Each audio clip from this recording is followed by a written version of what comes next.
Hi అండి. అది ఎన్టీఆర్ జిల్లా నందిగాం సారు. నా కుక్క పిల్లలు పెంచుకున్నాయండి. వాటికి ఆహారం కూడా పెట్టలేకపోతున్నానండి. నాకు డబ్బులుగా వద్దండి. వాటికి ఏదైనా రైస్ కానీ, ఏదైనా పెడిగ్రీలు గానీ అలాంటివి పంపిస్తే ఆ బిడ్డలకు పెట్టుకుంటానండి.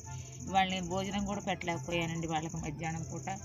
ఎందుకంటే నేను ఆరోగ్యం సరిగ్గా ఉండదండి సారు. కొంచెం ఏదైనా హెల్ప్ చేస్తే ఆ బిడ్డలను బతికించుకుంటానండి.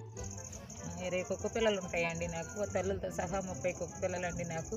ఇవాళ మధ్యాహ్నం పూట వాళ్ళకి ఆహారం కూడా పెట్టలేదండి. నాకు డబ్బులుగా వద్దండి. వాటికి ఏదన్నా రైస్ కానీ, పిడికిరీలు కానీ వాటికి తినే ఆహారం నాకు హెల్ప్ చేస్తే చాలండి. నా కోసం నేను అడగటం లేదండి.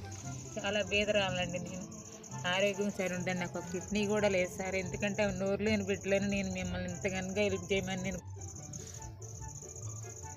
నాకు అది సహాయం చేయండి సార్. నాకు ఇంకేం వద్దండి. ఆ బిడ్డల కోసమేనండి నేను అడిగేది.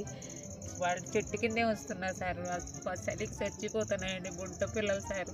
నేను చాలా వేదనాలండి. వాటిని కాపాడుకోలేని స్థితిలో ఉన్నానండి. అందుకు మిమ్మల్ని హెల్ప్ చేయమని నేను ఫోన్ నెంబర్ పెడుతున్నానండి. వీడియో తీసి ఫోన్ నెంబర్ పెడుతున్నాను. ఏదైనా మీరు సహాయం చేస్తే బిడ్డలు బతికించుకుంటానండి.